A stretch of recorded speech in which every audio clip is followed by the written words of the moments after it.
1번부터 20번이죠. 20번에 큰 3번에서 작은 3번 네, 들어가겠습니다. 그러면 거기는 그리스도의 동역자로서의 자세. 우리가 하나님의 동역자란 말도 쓰기도 하고 그리스도의 동역자라고 쓰기도 합니다. 근데 이제 여기가 그리스도의 동역자라고 하면 이제 그리스도께서 이루어 주신 구원의 은총을 통해서 하나님의 사역에 부름받은 자로서의 삶을 살아줘야 하잖아요. 그 삶을 살아주는 사람, 그러니까 그리스도가 어떻게 섬기고 이웃을 받들고 희생을 했는지 이런 것에 대한 것들을 이제 다시 말씀을 하고 있는데 지금 그러면 거기서 더 작은 1번 섬김을 받아야 하지 말고 가로치고 남을 상하게 하지 말고 열왕기상 21장 1절로 16절 이걸 다 읽으면은 시간이 엄청나겠죠. 그럼 그거 다 설명하면 이거 하나만 해도 끝날 것 같아. 그리고 도움만 요구하지 말고 사도행전 20장 34절 사도행전 20장 34절 자신의 유익만 구하지 말고 로마서 15장 1절로 3절 이렇게 자 섬김을 받으려 하지 말고 여러분 사람이 섬기는 데 익숙하지요 되게. 근데 여러분의 섬김을 받는 게 편안한가요? 아니면 섬기는 게 편안한가요? 여러분의 삶에서는 어떤가요? 섬기는 쪽이 조금 더. 근데 여기는 섬김을 받으려 하지 말라고 그랬잖아요. 그러니까 우리는 주는 쪽에 쓰는 거예요. 섬기는 쪽에. 그래서 참 어려운 거야. 모든 걸 섬기는 쪽에 쓰면 이게 또 질서가 안 잡힐 수도 있고 이게 교회라는 곳이 질서가 있어야 되는데 좀 그런 면도. 근데 마음의 자세는 안 그래요. 해주고 싶고 이렇게 도와주고 싶고 중심을 가지면 그렇게 돼요. 그러니까 그것은 예수님의 마음을 가진 사람은 섬김을 받는 것이 심히 기쁘지 않아요. 섬기는 게 훨씬 기뻐요. 그렇게 마음이 가게 돼 있어요. 그러니까 섬김을 받으려 하지 말고 섬기는 자리에 서야 되겠죠. 그 다음에 작은 2번에 이웃을 섬겨주고 이제는 섬기는 것을 말하는 거예요. 이웃을 섬겨주고 가로 자립적 생활 창세기 30장 30절로 43절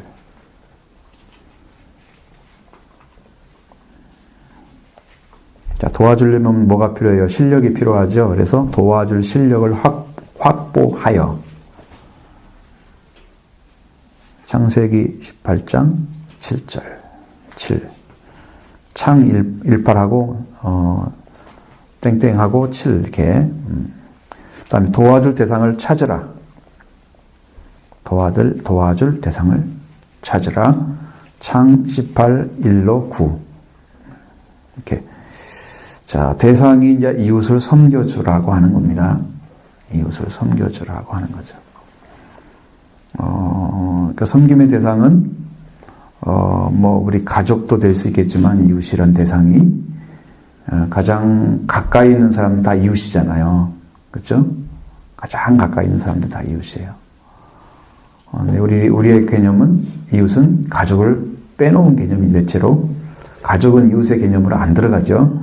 그렇죠? 옆에 있는 가족의 외의 어떤 사람들에 관련된 것들을 이웃이라고 우리가 볼 수 있잖아요. 대부분이 그런 개념을 가져가면 그러니까 우리가 가족이 전체가 합쳐서 다른 사람을 도울 수 있다면 그건 제일 좋은 가족이죠. 아이들도 같은 마음을 품어주고 부모도 같은 마음을 품어주고 그래서 섬기는 가정이 되어봐요. 이웃을. 그 가정 딱 보면 사람들이 저 가정은 특별한 뭐가 있어 그렇게 볼 거예요. 한두 번이면 괜찮지만 계속되면 그 가정은 특별한 뭐가 있다고 생각할 거예요. 그러면 어디서 그게 왔지? 그런 것들이 궁금해지잖아요. 근데 이게 예수 그리스도를 닮아서 이 변화된 삶을 살아가고 있으니까 특별히 어떤 나는 교회 열심히 다니고 예수님 믿는 사람이다 고백해주면 그냥 주님이 전해지는 거지.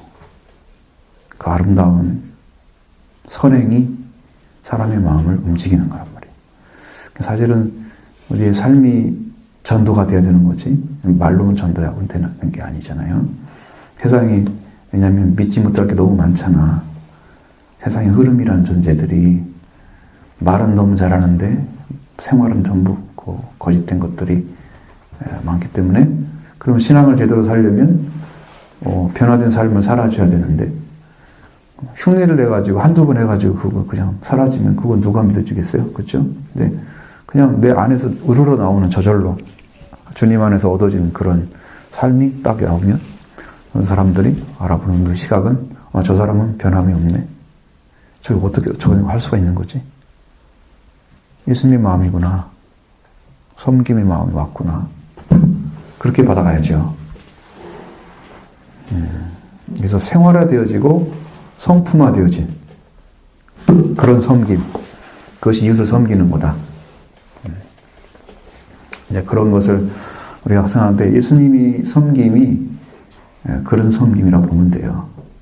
제자를 사랑하실 때 끝까지 사랑하시니라. 자기가 아버지께 갈 때가 이미 이른 줄 아시고 제자들을 사랑하시 끝까지 사랑하시니 제자들을 끝까지 사랑하셔서 요한복음에 나온 말씀이니까 예수님이 찾아간 곳이 디베레 바다까지 찾아갔잖아요. 그래 끝까지 사랑을 하고 가잖아요.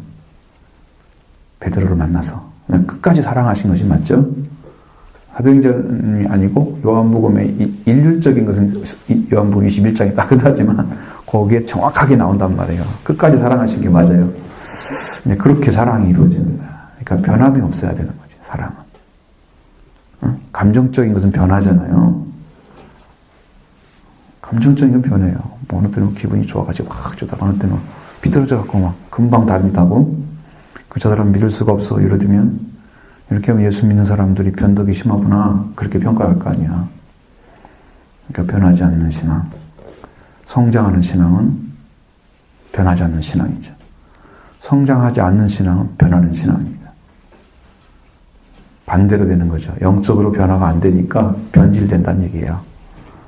영적으로 성장하면 변화되는 신앙이 아니고 이것은 성장하는 신앙이니까 그 사람이 참 그리스도인인 것이죠.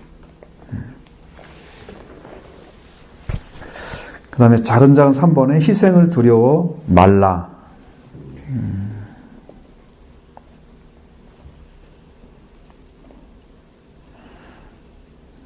가로 정복당하지 말고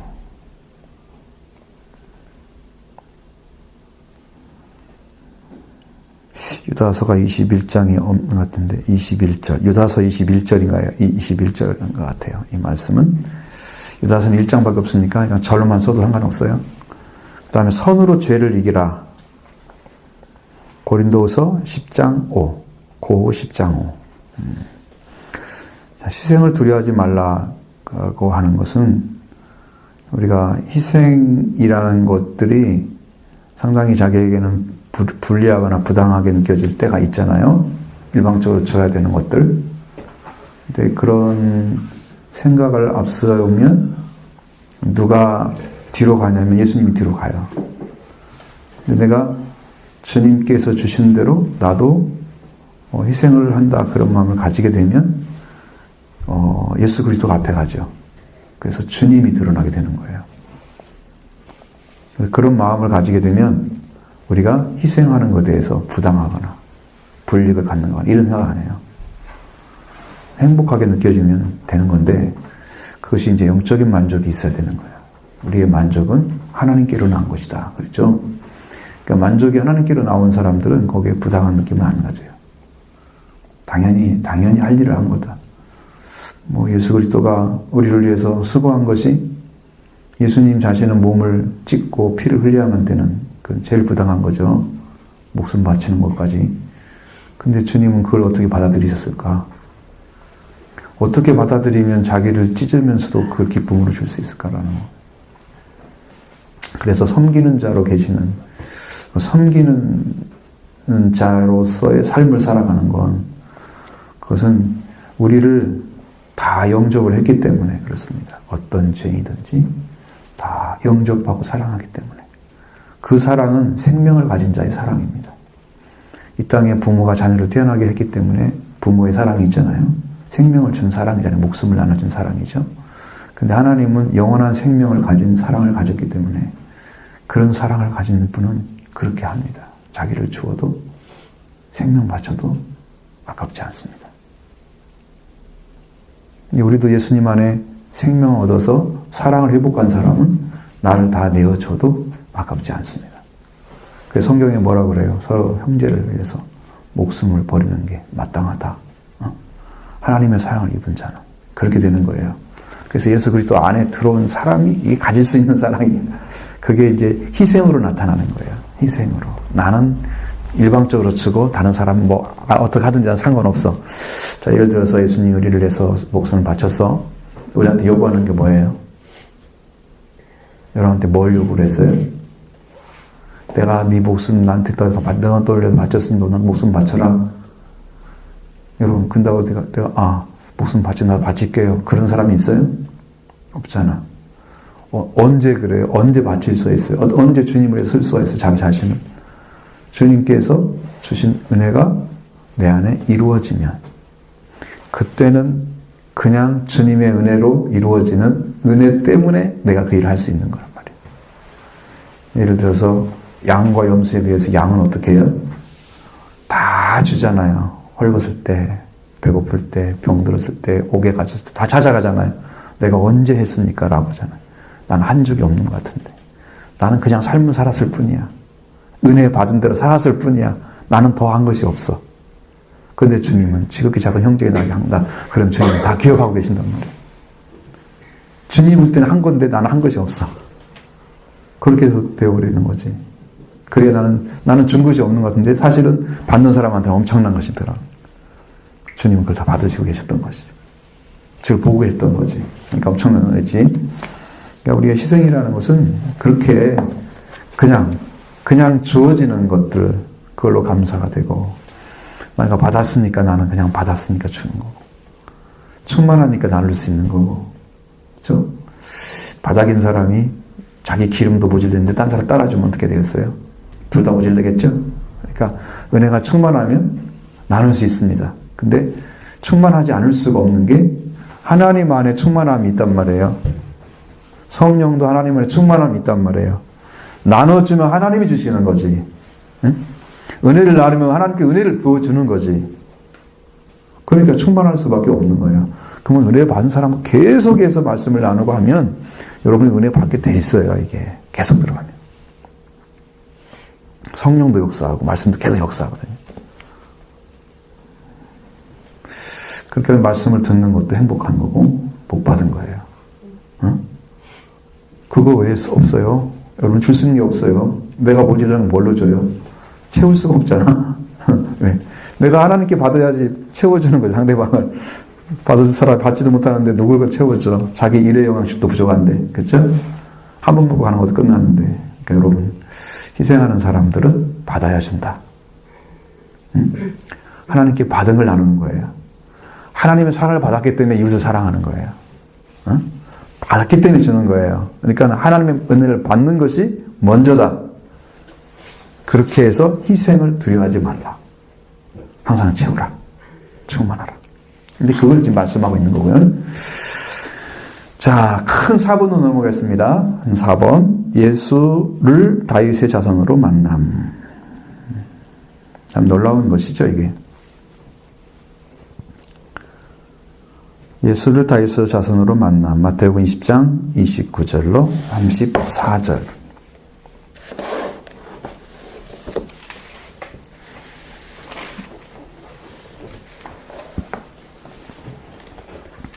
자, 29절부터 34절의 말씀을 같이 한번 읽어보겠습니다. 그들이 여리고를 떠나갈 때 큰 무리가 예수를 따르더라. 너희 두 사람이 길가에 앉았다가 예수께서 기별하신다 함을 듣고 소리질러 이르되 주여 우리를 불쌍히 여기소서. 다윗의 자손이 아니 우리가 꾸짖어 잠잠하라 하되 더욱 소리질러 이르되 우리를 불쌍히 여기소서. 다윗의 자손이여 하는지라. 예수께서 머물러 서서 그들을 불러 이르시되 너희에게 무엇을 하여 주기를 원하느냐. 주여 우리는 뜨기를 원하나이다. 예수께서 불쌍히 여기사 그들의 눈을 만지시니 곧 보게 되어 그들이 예수를 따르니라. 아멘. 자, 여기 말씀 안에서 작은 1번을 보겠습니다. 작은 1번 반가로에서 주여 우리를 불쌍히 여기소서라는 거예요.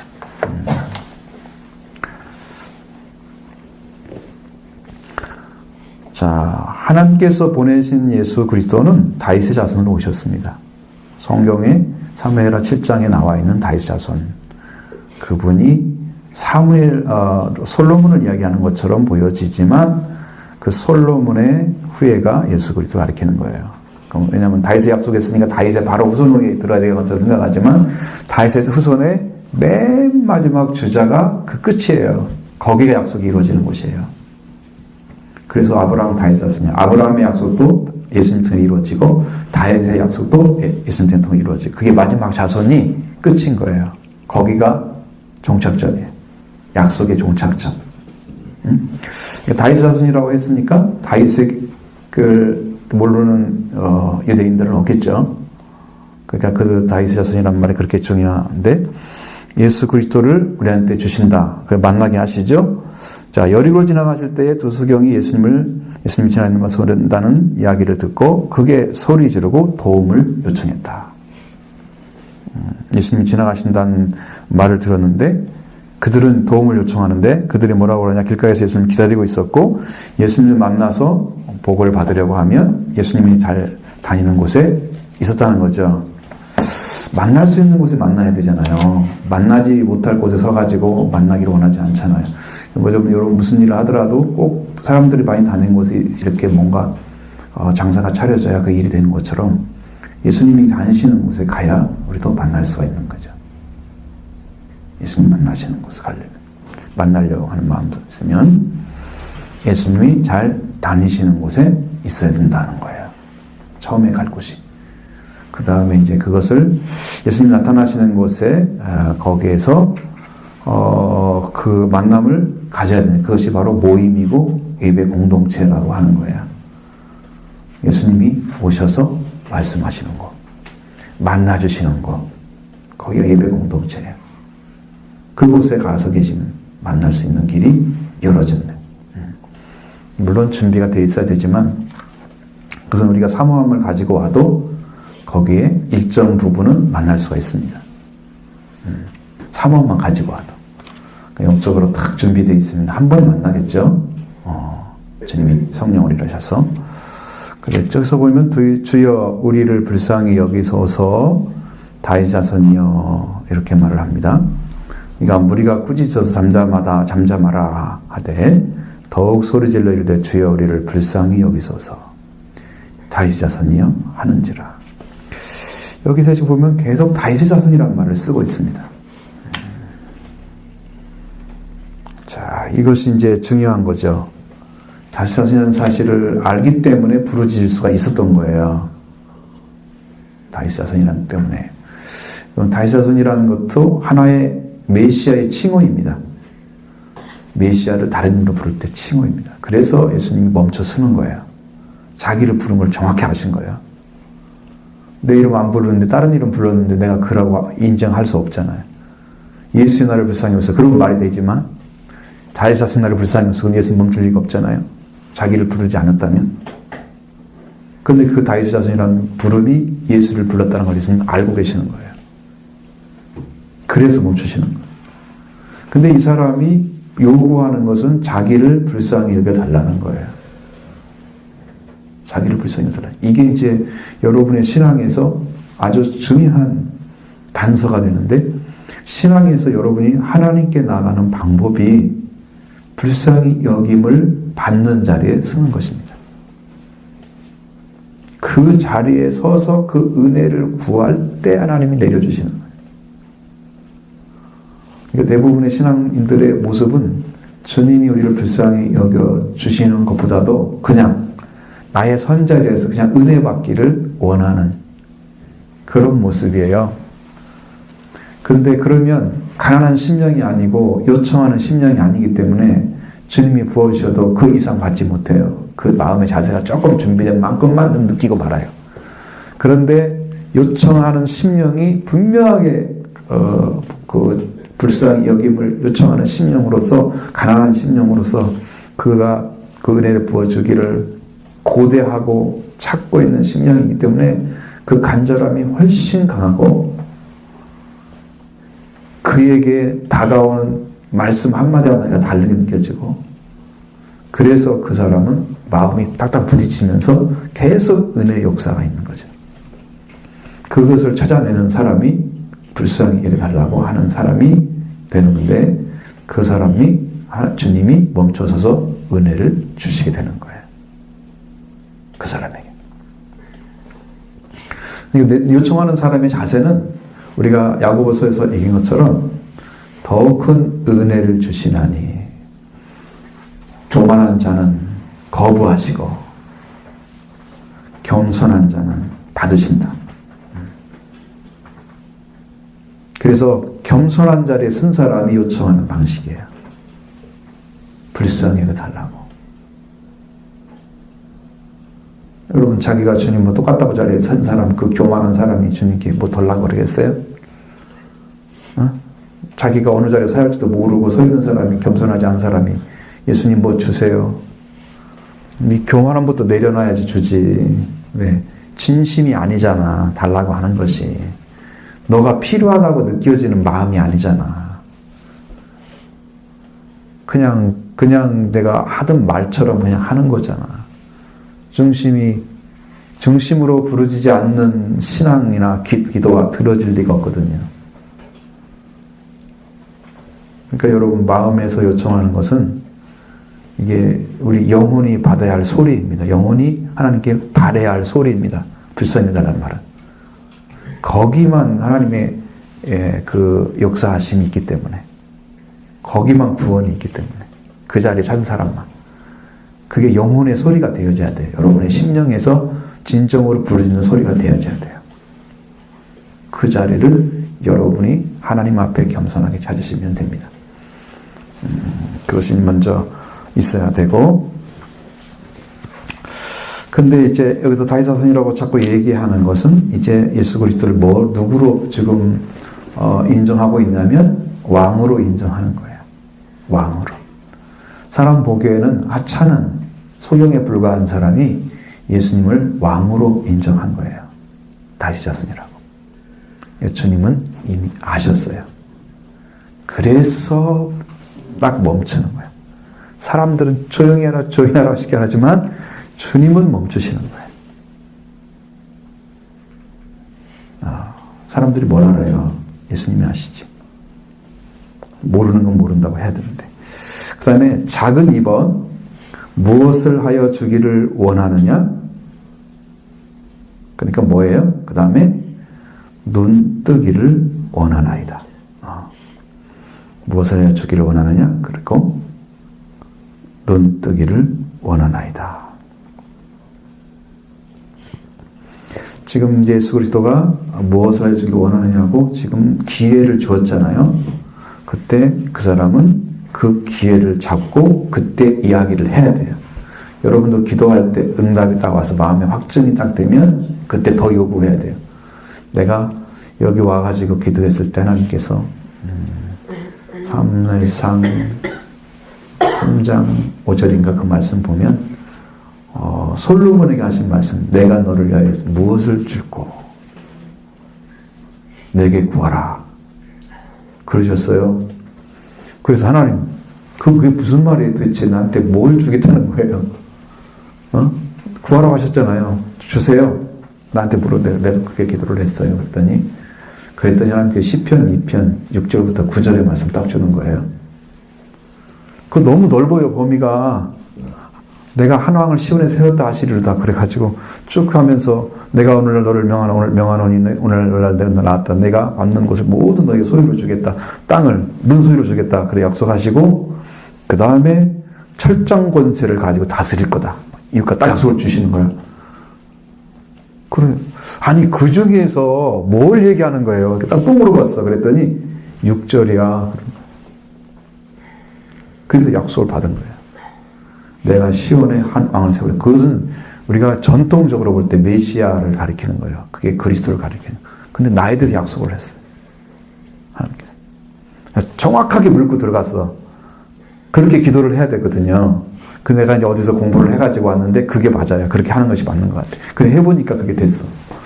그래서 나는 왕이라는 약속을 이미 받은 거죠. 거기서. 정확히 말씀하셨어요. 지금도 기억이 다 나니까.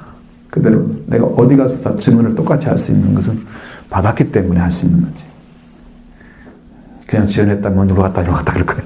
정확하게 말씀하시고 음성으로 들려왔기 때문에 뭐 분명히 여지가 없는 말씀이에요. 여러분도 정확하게 누군가가 쓰는 그 끝에 가서 그 메시지가 뭔가를 찾아내야 돼요. 주님이 뭘 말씀하세요? 정확하게 알려주세요. 이게 딱 꽂히면 돼요. 거기가 이제 왕의 자리이고요. 그래서 이제 현재 활용을 잘해야 된다는 거예요. 지금 은혜를 받아서 주님과 교제가 이루어지는 그 순간을 잃어버리면 안 되고 그걸 계속해서 기도해서 받아내야 한다는 거예요. 현재를 활용을 잘하라. 자, 기도할 때 여러분 깊이 들어가잖아? 그러면 반드시 찾아내야 돼요. 그냥 지나가면 안 돼. 그때를 활용해서 더 깊은 것을 계속 찾고 주님의 응답을 찾아낼 때까지 구하는 거죠. 그 이후로 예수님께서 여리고 가다가 섰다는 얘기를 찾아볼 수가 없다. 왜? 그때만 그 말씀하시고 나머지는 말씀하지 않으셨다는 거죠. 그리고 두 명인 가운데 하나는 바디메오였다. 마가복음 10장 46절에 보면 소경의 이름이 나오는데 소경의 이름이 바디메오더라. 바자가 들어가면 아들이란 뜻입니다. 디메오 아들 바디메오였다. 그러면 디메오란 말을 쓴단 말이죠. 디메오가 이름이고 바는 아들이란 뜻입니다. 그래서 디메오의 아들이란 말로 바디메오라고 이름을 붙였는데 바디메오가 이름은 아니죠. 근데 그냥 바디메오라고 그럽니다. 통상적으로. 예수님이 지금 어디를 향해서 가고 있어요? 현재? 예루살렘. 그렇지. 인류의 구속사가 완성되는 그 도시를 향해서 가고 있잖아요. 그 중요한 일이죠. 예루살렘으로 올라가는 거예요. 아주 거대한 온 인류가 사는 그 길을 걸어가기 위해서 그걸 이루시기 위해서 예루살렘을 걸어가는 길에서 예수님이 발걸음을 멈추고 그렇게 세워지게 한 사건이 바로 여기에 있단 말이에요. 이들은 엄청난 인생의 문제 앞에서 그리스도를 만나게 됐다고 하는 거죠. 여러분 뭐 소경이 되었을 때 삶은 참 고달플 짝이 없을 것입니다. 여러분 뭐 뻔하잖아요. 못 보는 사람이 일하기는 뭐 거의 불가능하고 자기 몸 간수하기 힘들고 좀 먹고 사는 것도 힘든 상황. 아직 거지처럼 살아야 되겠죠. 일을 못하니까 거지가 될 수밖에 없는 그런 상황에 살고 있잖아요. 불쌍하죠. 제일 불쌍한 사람입니다. 그 인생에 있어서는 최고의 난제죠. 자기는 어떻게 살아야 할 길을 찾지 못하는 그런 문제를 가지고 있는데 그것을 그냥 집에서 멈춰가지고 숨겨놓지 않고 이걸 가지고 나왔다는 거예요. 근데 여러분의 신앙이나 아니면 가정의 문제나 이런 것들을 그냥 멈춰서 집에 감춰놓지 마세요. 내 마음만 다듬으면 안 돼요. 가지고 나오셔야 된다는 거예요. 전능하신 분 앞에 펼쳐 놓으라는 거죠. 그분이 계시는 곳에 와서 그분이 저서 지나가는 곳에 공동체, 예배, 모임, 기도회 되어 놓으라 이거죠. 주님이 지나가신 말씀 들을 수 있도록 주님한테 응답하실 수 있도록 가지고 오라는 거죠. 기도의 삶이나 여러분 예배의 삶에 그걸 가지고 와서 풀어놓으셔야 됩니다. 거기에서 해결점을 주님은 주시기 가장 좋은 조건이기 때문에 그렇게 하시는 거예요. 그리고 그 문제를 부끄러워하지 않고 전능하신 하나님, 전능자 주 앞에 내려놓았다. 자, 그러니까 여러분 그 문제를 해결할 수 있는 분에게 가지고 와야 되는 거예요. 해결할 수 없는 인간에게 가져가면 안 되고, 해결할 수 있는 건 내 인생의 끝과 마지막을, 처음과 마지막 다 아시고 시작과 끝이 되시는 내 인생의 알파와 오메가 되시는 분께 맡겨야 여러분 인생을 바르게 세워서 끝까지 갈 수 있게 하시는 거예요. 응? 그러니까 그걸 가지고 와야 되는 거지. 주님이 해결해야 완전한 해결이 이루어지는 거지. 불완전한 인간에게 갔다가 어느 순간 또 바뀌면 다른 거 되는 거 아니고, 주님은 여러분이 주시는 은혜를 바꿔주는 게 아니라 더 높은 단계로 끌어올리기 때문에 완성시키는 거지.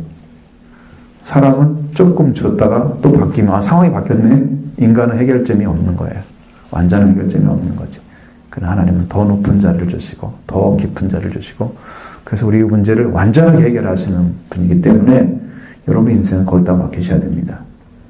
그게 이 바디메오를 통해서 볼 수 있는 중요한 포인트, 신앙의 포인트입니다. 그래서 이 왕 앞에 가져오면 이제 그가 필요한 것들을 얻게 할 뿐 아니라 구원까지 이루어 주시는 그런 은혜를 베풀어 주시는데, 우리는 마음속에서 그리스도를 왕으로 이렇게 영접할 때, 그리고 그리스도의 능력과 구원을 알게 하신다는 거죠. 그 자리에 서서 구원을 요청하는 사람에게 주신다.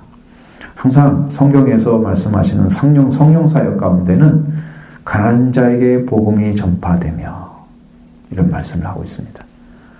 가난한 자만이 요청을 하게 돼 있어요. 부자는 자기 것이 내려놓아지기 전까지는 요청하지 않습니다. 그래서 가난한 자에게 복음이 전파된다. 기쁜 소식이 전해진다. 그러니까 주님은 여러분들이 이 요청하는 자리에 서기를 원하고, 그렇게 해서 나에게 구원을 주시는 분을 영접하게 되면, 왕으로 영접하게 되면 그리스도의 구원을 여러분이 알게 하셔서 여러분이 구원 속에서 희망을 찾게 하시는 거죠. 여러분, 우리의 신앙 속에서 가만히 보면 부분적인 것은 요구를 하는데 완전한 걸 요구하잖아. 어떤 문제 해결해 주세요. 어떤 문제 해결해 주세요. 어떤 문제 이렇게 나오잖아. 부분적인 거. 자기 문제 해결하면 뭐 될 것처럼 나중에 또 문제 생기잖아요. 근데 구원의 문제가 완성이 되면 주님이 다른 문제도 다 해결해 주십니다. 그분의 뜻에 맞게. 그래서 참 행복한 거예요. 구원받은 사람이. 원하시는 뜻을 알기 때문에 방향도 정확히 잡아지고 구원받아서 가야 된다는 거죠. 본질적인 문제 해결점을 찾지 않고 부분적인 찾는단 말이죠. 나는 리모델링이 싫어요. 그래서 새로 산 집은 뭐 어쩔 수 없이 옛날 집은 리모델링 해야 되겠지만 우리 신앙은 리모델링 하면 안 됩니다. 우리는 새로 지어야 됩니다. 그리스도를 토대로 해서 그리스도가 기초가 돼서 새로 집을 지어야 거기에서 이제 근보화로 쌓아 올려가지고 공력이 타지 않는 그런 집이 세워져야 영생의 복을 받습니다. 영광이 사라지지 않습니다. 우리가 영원한 생명의 그 집을 짓게 되는 거죠. 응? 태워지지 않는 것. 불에 타버린다는 것은 이제 인간의 노력으로 했다는 것이죠. 네. 불은 시련과 같은 것이고 시험하는 것입니다. 그래서 사라져버리는 거죠. 근데 우리 그것은 우리가 그렇게 지으면은 거의 그리스도가 중심이 되었더라도 나중에는 이제 형편없는 구원을 받게 됩니다. 불 속에서 거쳐내는 것처럼. 자, 그러니까 만약 내게 이들처럼 정말 풀어야 할 인생에 큰 문제가 있다면 더욱더 적극성을 띄어야 된다는 거예요. 여러분, 문제를 가지고 있는 사람이 그 문제를 하나님께 자꾸 내놓고 사실을 이야기하고, 그리고 하나님이 원하시는 방법을 인도해 달라고, 방법들을 인도해 달라고 강구하는 거. 그것이 이제 기도의 방식이에요. 하나님, 이런 문제는 하나님이 원하는 대로, 내가 원하는 대로 하지 마시고, 내 원대로만 해달라고 막 이렇게 기도할 수 있잖아요, 대부분은. 근데 아버지 인도해 주세요라고 기도를 하면 그 문제를 주님이 원하시는 방식대로 해결할 겁니다. 그래야 여러분 더 주님께 더 부탁할 수가 있어요. 내가 원하는 대로 해줬다 그러면 또 삐뚤어지면 어떻게 해요? 또 기도해야 돼요. 그 문제를 가지고. 그래 아버지 원대로 하옵소서. 아버지 원대로 하시죠. 그럼 하나님 또 인도해 주신단 말이에요. 필요한 거 따라서. 그러니까 거기는 거의 완전한 해결인데 내 원대로 하면 불완전한 해결이야. 또 해결해야 돼. 또 해결. 그래서 주님이 원대로 해주시는 거. 그렇게 바라볼 때 되는데 이게 이제 열성을 가지고 여러분 적극적으로 저 앞에 나오는 것은 여러분이 그분에 대한 신뢰가 있기 때문에 하는 거예요. 그렇게. 내 쪽의 신뢰, 나 쪽에서 신뢰도 할 수 있겠지만 주님이 내가 말씀을 주어보니까 이 친구는 이렇게 말씀을 순종하는 마음의 중심이 잘 돼 있어. 심지가 고다. 그 친구의 복을 많이 주시는 거예요. 평강의 복을 주시고 뛰어난 지혜 넘치도록 우리가 알 수 없는 하나님의 은혜 가운데 이끌으시고 그래서 진짜 복을 받는 사람들이 그런 사람들이에요. 신앙이 탁 세워졌는데 변함이 없어. 심지가 변하지가 않아. 이게 믿음이구나. 주님은 아실 수 있죠. 얘가 신뢰를 하는데 진짜 신뢰를 하는데 끝까지 변함이 안 와. 여러분 그런 사람 얼마나 멋있어요. 그죠? 여러분 인생 살아갈 동안에 최고의 축복 아니에요? 그렇게 만나면 제일 복받은 거죠. 그 다음에 말씀의 귀를 기울여야 됩니다. 그러한 문제 해결하려고 하면 말씀의 귀를 기울이고 그래서 여러분의 심령 안에서 울려 퍼지는 이 말씀이 어떤 내 영혼이나 내 영적인 부분을 터치하고 또 우리가 영적으로 마치 꼭 들어야 될 말씀들이 정확히 들려지게 되고 그래서 확실하게 하나님이 나를 말씀으로 인도하시는 그 역사를 경험하게 되는 거예요. 말씀을 경청하게 되면 잘 듣게 되면 그럼 어느 순간에 나도 모르는데 성령께서 딱 말씀까지 깨우쳐져 가지고 내가 갈 수 있는 길 딱 알려줘. 그러면 지금 너에게 필요한 거란 얘기잖아요. 그렇죠? 이 말씀이 그런 말은 아니었는데 이 사람에게 이렇게 들렸어. 그래서 하나님께 인도를 해주시는 거야. 그 사람 필요한 것들로. 말씀에 경청하는 건 아주 중요한 거예요. 그래서 말씀을 제대로 믿고 따라가는 게 아주 중요한 거예요. 예, 어느 순간에 필요한 것들을 다 제공해 주신단 말이에요. 이런 것들을 여러분이 기억하셔서 하고 집중해 잘 듣고 그다음에 하나님을 찬양하는 삶도 살아가야 되고 기도할 때 마음을 다해서 하고 여러분 기도할 때 적이 뭐예요? 기도할 때 적 있어요.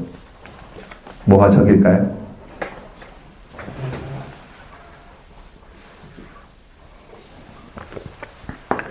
어느 순간에 기도하고 딱 앉았으면 자기도 모르는 사이에 뭔 생각에 사로잡혀가지고 괜히 눈을 감고 있어.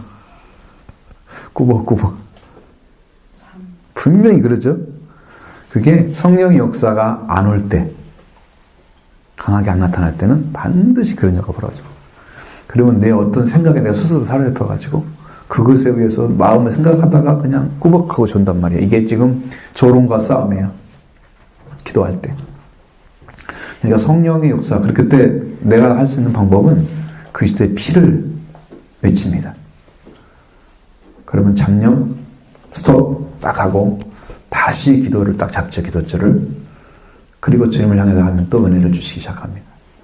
사탄이 주는 방식이에요. 졸음을 주거나 아니면 또 잡념에 사로잡히게 하는 거죠. 잡념. 지금 내가 할 일이 아니고 나는 기도할 일인데 다른 걸 하도록 자꾸 유도를 해. 이 시간에 다른 거 보고 생각이 나 자꾸 거기를 갔다 와야 되겠어. 그때 기도를 해야 될 시간인데 꼭 뭘 해야 될 것 같아. 잡념을 준단 말이에요. 사탄이 너는 노리고 있구나. 근데 우리가 잘 피해 가면 좋은데 되게 다 따라가서 하고 와. 그럼 뭔 일 벌어진지 아세요? 기도줄을 놓쳐요.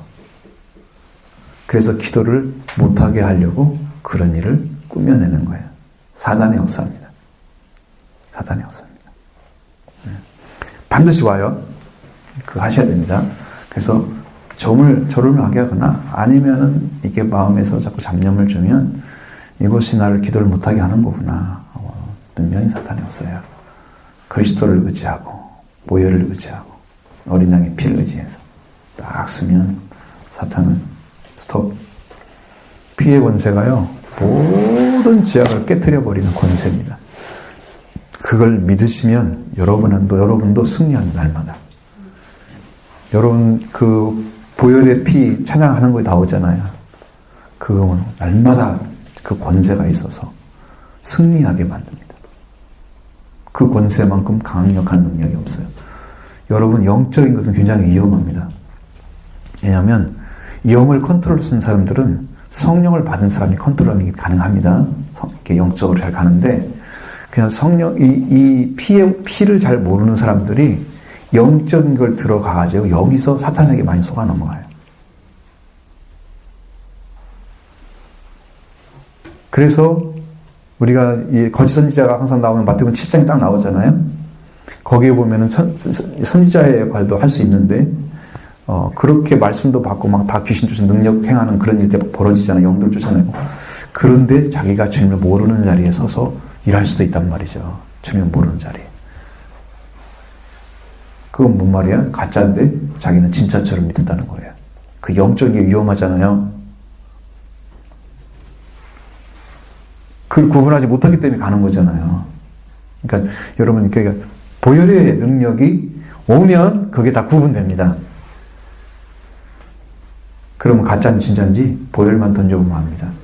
당신 안에 그리스도가 계십니까? 물어보죠. 그 다음에 당신 안에 피가 있습니까? 라고 물어보죠. 당신 피의 권세를 합니까? 그러면 이 영적으로는 좀 깨달았는데 피가 없는 사람들은 100면 100 다 도망갑니다. 전 피 몰라요. 다 이 은사주의자들이요. 요걸로 딱 때리면 다 도망갑니다. 피의 권세 앞에 세울 사람이 없습니다.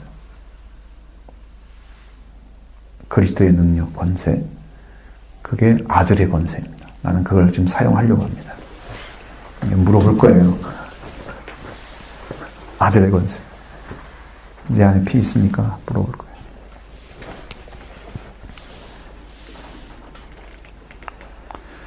그렇게 해서 이제 이렇게 하면은 우리가 주님께 주기를 원하는 것, 그게 뭐였어요? 여기서는요? 뭐를 원하셨어요? 눈을 뜨기를 원한다 그랬잖아요. 그죠? 보게 되기를 원하죠? 봐야 됩니다. 보게 되기를 원하는 거죠. 자, 그러니까 이들이 다윗의 자손이 누군가는 알았는데 예수님이 다윗의 자손 사실을 사람들이 알지 못했겠죠. 그런데 이 사람은 육적인 눈은 가렸는데 영적인 눈은 떠 있는 거예요. 그래서 다윗 자손은 아는 거죠. 왕인 것을. 그럼 이 사람은 육적인 눈만 뜨면 예수님이 따라할 수 있겠죠. 그래서 예수를 따르니라. 제자처럼 살아가는 거죠. 제자는 아니지만 바로 이루어지는 거예요. 그러니까 여러분 눈 감고 다윗 자손을 알면 더 낫죠. 눈 다 떴는데 다윗 자손도 모르면 뭐 그게 뭐예요? 육적인 눈만 금방 못 뜬 거지. 영적인 눈은 감겨져 있는 사람들이 무슨 뭘 알겠어요. 그러니까 이거 문제가 영적인 눈이 떠진 사람은 육적인 눈 뜨는 것도 그렇게 어렵지 않은데 이 영적인 눈은 뜨지 않고 육적인 것만 원하는 사람들이 있단 말이죠. 그래서 다윗 자손 예수를 모르는 거죠.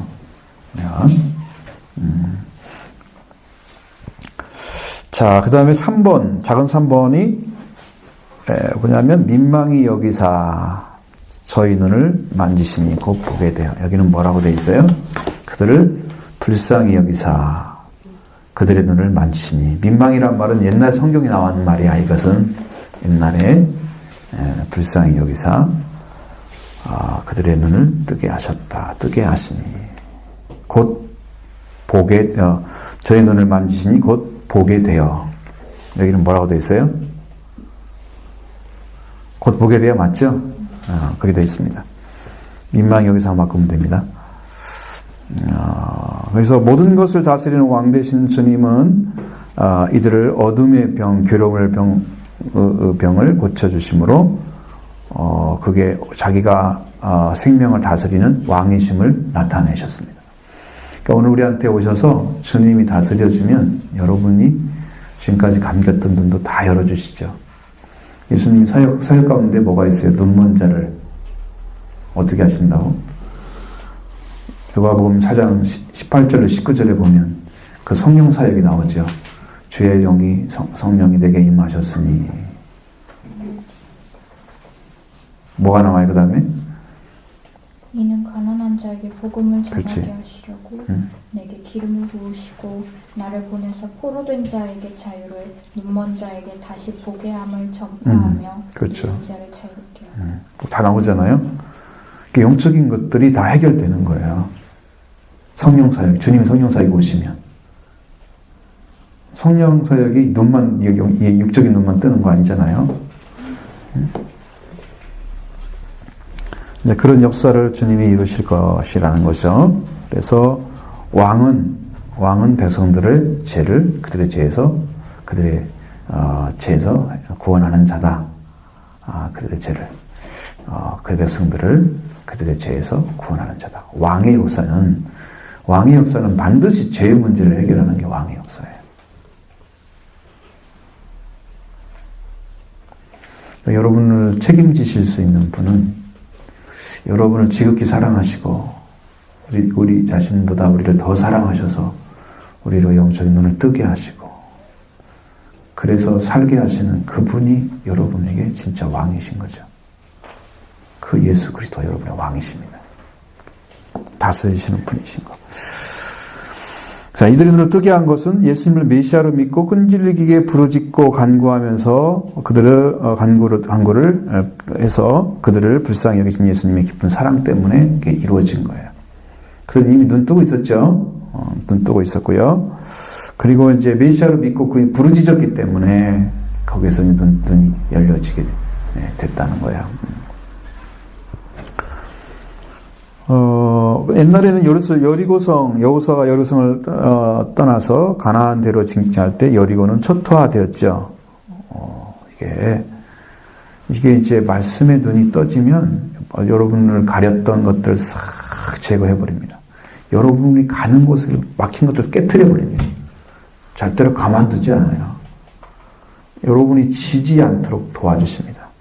세상의 세력에 밀리지 않도록 도와주십니다. 우리가 믿음에 확신이 없어서 이것을 믿고 의지하지 못하기 때문에 이런 문제가 생기는 거지, 실제로 주님이 여러분의 주인이 되시면요, 이런 문제들은 그냥 사라져버립니다. 사탄의 문제, 제가 이제 조금 가볍게 볼 수 있는 게 뭐냐면, 사탄의 문제 엄청 강력해 오거든요. 근데 그것을 어떻게 이길 수 있는가? 이미 주님이 이겨놓았기 때문에요. 그것을 믿게 되면 그 믿음으로 인해서 사탄을 깨뜨려버리는 거예요, 권세를. 세상을 이기는 이김은 이것이니 우리의 믿음이니라. 그렇죠? 믿음이 세상을 이기잖아요. 믿음이 사탄의 권세를 깨뜨려버립니다. 내가 예수를 아버지, 그저 그리스도, 나의 왕으로 또 하나님의 아들로 믿으면 이 권세가 살아서 역사합니다. 권세를. 사탄의 권세를 깨뜨려버려요. 그러니까 그 믿음이 여러분 안에 자리 잡고 그분이 여러분에게 확신을 주셔서 그걸 딱 붙잡고 있는 순간에 우리는 이 부활의 주를 만나고 있는 거잖아요. 그 사탄의 권세를 깨뜨려버립니다. 통째 깨뜨려버리는 거죠. 강력한 능력. 그러니까 두려울 게 없어요. 주님이 이미 이겨놓으셨기 때문에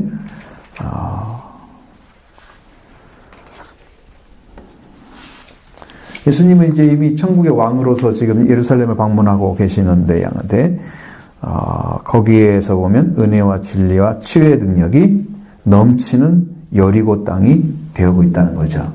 주님이 마지막 가시면서 그 여리고 땅을 이렇게 복되게 만들어 놨다는 거죠. 그 전에 여리고는 어땠어요? 그러니까 여리고 옛날에 성들은 하나님을 대항하는 세력으로서 서 있었잖아요. 그런데 지금은 은혜와 복된 진리 가운데 세워지는 성으로 바꿔놓는다는 거죠. 대항하는 자들이 아니고. 그래서 섬기는 왕, 희생을 두려워하지 않는 왕과 그 제자들이 가는 곳에는 천국 생명의 권세가 이루어진다. 그곳에 주님이 임재하시고 그곳에서 그 능력을 펼치시는 거예요. 그곳에. 그러니까 주님이 머무는 곳이 빛이었어요. 마태복음 4장에 여러분 보시면 예수님이 가시는 곳에 큰 빛이 비쳤다고 말씀하고 있어요. 그늘진 곳에 빛이 비치었고, 그렇죠? 사망의 그늘진 곳에 큰 빛이 비치었다. 예수님 자신이 빛으로 나타났어요. 예수님 자신이 빛으로. 그 우리 가운데 오시면 생명의 그늘진 자들이 처음 빛으로 인해서 다 밝아지고 이 어둠은 다 물러가고 깨트려져 버립니다. 어둠의 권세가 깨트려져 버리고 어둠의 권세를 깨트린 그 예수 그리스도가 우리가 구조가 되어지면 여러분 죄와 사망 문제를 그냥 해결하십니다. 주님은 우리를 그렇게 구원하기 원하신다. 여러분은 믿음으로 받으시면 됩니다. 통치 주권은 어디냐? 천국 통치권은 인간에게 있는 것이 아니고 하나님에게 있다는 것을 알려주시고 예수님께서 드디어 예루살렘을 향해서 발걸음을 옮기시는 그 일을 행하시는 거죠. 자, 4번입니다. 4번. 작은 4번. 거기 보면 저희가 예수를 따르니라. 그들이 예수를 따르니라. 그랬죠? 그들이 예수를 따르니라.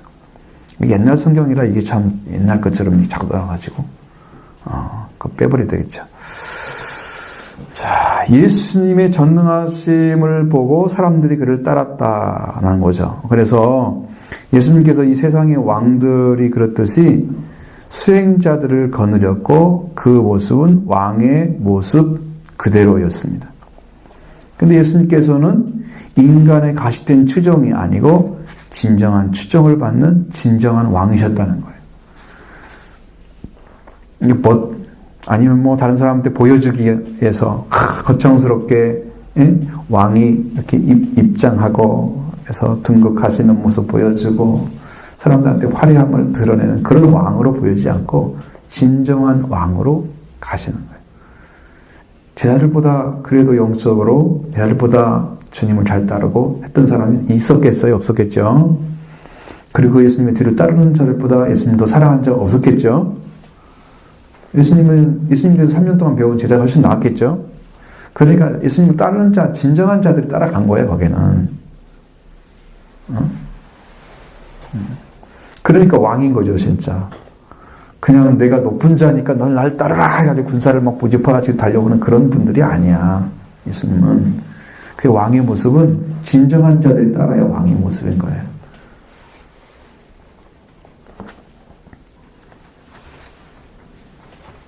자, 계시록 7장 9절에 보시면 이 일 후에 내가 보니 각 나라와 족속과 백성과 방언에서 아무도 셀 수 없는 큰 무리가 나와 흰옷을 입고 손에 종려가지를 들고 보좌 앞과 어린 양 앞에 서서 여기도 나오잖아요. 계시록에도 예수 그리스도가 지금 오실 때 예수 그리스도를 맞이하는 그 모습, 예수님이 왕으로서 드러나는 모습, 흰옷을 입고 손에 종려가지를 들고 옛날에 그 예수 그리스도가 입성하실 때 종려가지를 들고 예수님을 용접했던 자들과 같은 모습이 보여지잖아요. 그 여기는 흰옷을 입은 입은 자들이었어요. 그러니까 흰옷을 입었다는 것은 피로 씻음 받은 자들이에요. 피로 씻긴 자들. 승리의 모습을 종려나무로 들고 오는 거예요. 당신은 승리자입니다. 인정하고 이제 받드는 거죠. 선포하는 거죠. 손을 막 흔들어서 종려가지를 들고 어린이 앞에서. 자, 거기 천국에서도 이렇게 이루어집니다. 천국에서도 하나님 나라에서도 이렇게 이루어지는 거죠. 자, 마태복음 20장에서 주님 주신 네 가지 약속, 5번째 큰 5번으로 마태복음 20장에서 주님이 주신 네 가지 약속입니다.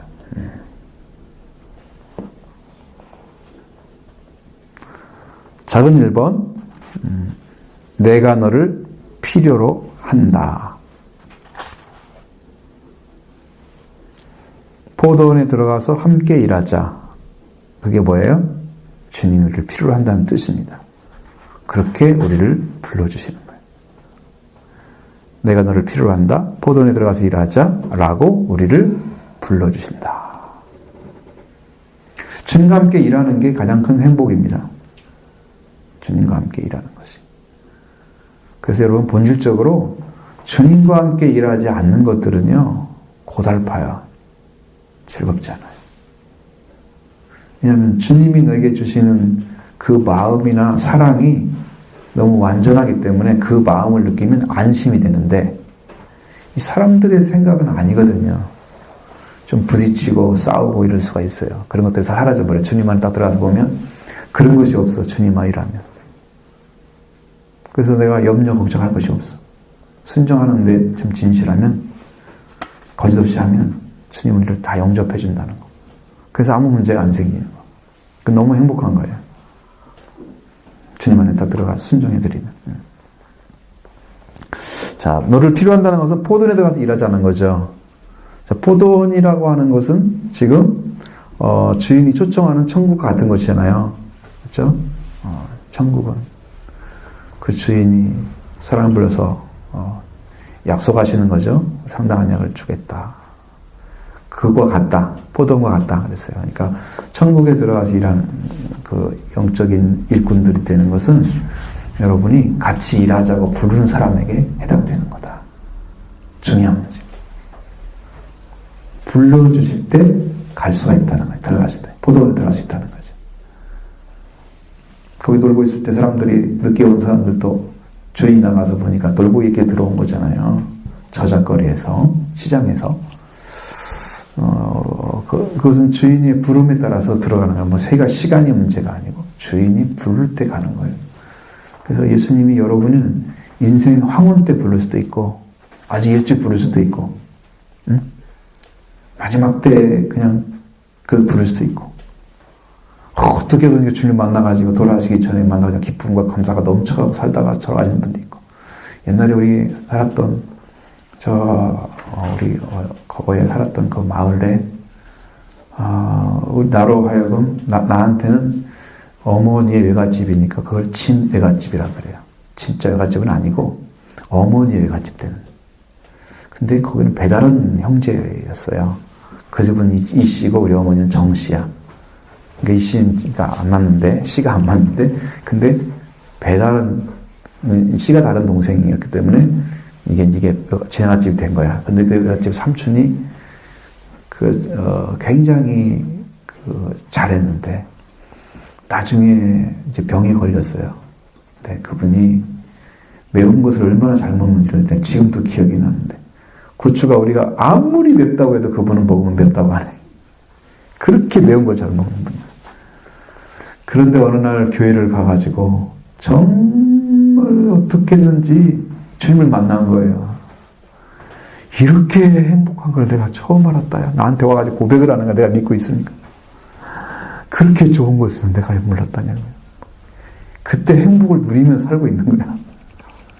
그분이 구원받을 줄은 아무도 몰랐어요. 그 순간에 주님의 전에 들어가서 주님 만난 거예요.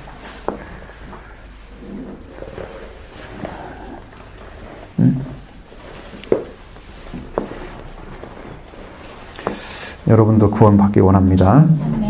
주님이 너를 필요로 한다고 부르시는 거예요. 내가 너가 필요해. 부르시는 거죠. 그러면 그 포도원에 들어가서 일하자. 함께 일하자. 그러시는 거예요.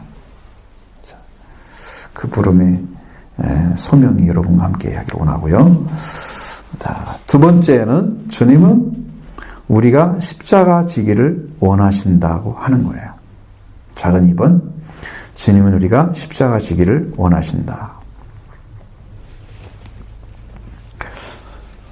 자, 모든 문제 해결자이신 예수 그리스도의 십자가. 여러분, 우리가 예수 그리스도의 십자가를 생각해 보면 십자가에 대한 세계가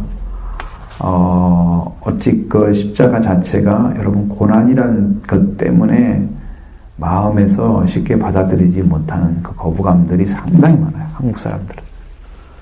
고난을 안 받고 싶고 생명을 얻고 싶은 이제 그런 공짜주의자들이 많은 거죠. 이제 주님 우리한테 십자가 지기를 원하신다는 거죠. 원칙적으로. 모든 문제 해결자 예수 그리스도의 십자가. 우리 주님의 십자가가 내 삶에 내려와서 내가 짊어지는 십자가가 되고 그 십자가가 내 삶이 되어지는 거. 그러니까 주님이 십자가를 지고 무엇을 위해서 가신 거예요? 십자가를 지라는 것이 뭐예요, 여러분한테는? 뭐가 십자가를 지는 거예요? 자기 십자가를 지고 나를 따르라 그러신 것처럼 무엇을 지는 게 내가 십자가를 지는 거예요? 무엇이에요?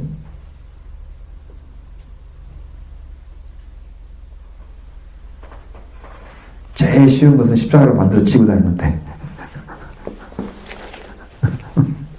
목도리 하지 말고, 아니 목걸이, 십자가 목걸이 하지 말고 좀 만들어서 지고 다녀요. 예수님 십자가 지는 건 예수님처럼 똑같이 한다고 하면 무슨 모습이 그렇겠죠? 네. 예수님은 죄가 없으시기 때문에 그 십자가를 지셔서 우리를 구원하는 십자가로 만드셨지만 우리는 그런 십자가를 1000번, 1000번 지어도 우리는 죄인에 불과하기 때문에 누구 한 사람 구원할 수가 없어. 그래서 고난의 십자가 자체로 인해서 여러분이 구원받지 못합니다. 예수님처럼 십자가를 지고 간다고 해서 어떤 문제 해결되지 않습니다. 그럼 우리는 예수님이 고난의 십자가를 통해서 이루신 영광의 십자가를 지고 가야 거기에서 문제 해결됩니다. 영적인 문제 해결돼요. 그래야 여러분의 영광이 됩니다. 주님이 이루신 구원의 은총을 잊고 예수 그리스도가 걸으신 것처럼 생명을 위해서 살아. 예수님이 걸으신 것처럼. 예수님 그때는 정말 우리 죄를 사하시기 위해서 십자가를 지고 가신 거잖아요. 그러나 지금 우리가 지는 십자가는 영광의 십자가. 그러니까 예수님의 십자가 부활이 이루어진 그 십자가를 말하는 거예요. 그걸 가지고 와서 부활의 주님과 함께 여러분이 그 말씀을 이루면서 살아가는 삶, 말씀을 이루면서 살아가는 삶이 십자가인 거지. 질이 틀리죠? 예수님처럼 지면 우리는 죽는다니까. 우리는 살 수가 없는 거라니까. 그리고 우리는 죄가 우리한테 죄성이 있고 죄가 우리한테 있잖아. 그러니까 우리는 십자가를 진다고 해서 어떤 사람 문제도 해결할 수 없고 나도 해결할 수 없고 나는 그냥 다른 사람을 죽일 수 있는 살릴 수는 없어. 우리는 인간은. 그러니까 우리가 지는 십자가는 아무 의미가 없는 거야. 예수님처럼 진 십자가는. 아셨죠? 응? 그 영광의 십자가는 어떻게 지는지 아시겠죠? 그 부활의 주님이 계시니까요. 그 부활의 주님이 오셔서 여러분의 주인 되시면 여러분 생명을 내 살아. 영광의 십자가 되는 거죠. 그것이 영광이 이루어지는 거예요. 나한테. 하늘의 영광에서 이루어지는 거예요. 그러니까 고난은 당하면 당할수록 더 기쁨이 되는 거예요. 왜? 고난은 큰 영광을 이루기 위한 것이니까. 현재의 고난은 장차 우리가 받을 영광과 비교할 수가 없도다. 응? 현재의 고난, 주님 안에서 은혜 받고 받는 고난은, 부활의 주님과 함께 받는 고난은 그 고난에 받는 그 조그만 고난인데 하늘의 영광은 비교할 수 없이 크게 만들어진다 이 말이지. 그러니까 여러분 영광의 십자가인 거죠. 응? 여러분도 구원받고 이런 은혜 받기 바랍니다. 이렇게 이루어 가셔야 됩니다. 응? 가셔야 돼요. 그냥 응? 그냥 가시라니까. 이렇게 응? 이렇게 마음에서 받아들이는 게 어딘지 모르겠어. 그냥 받아들이면 되는데 왜 그걸 못해? 응? 그냥 받으시면 된다니까.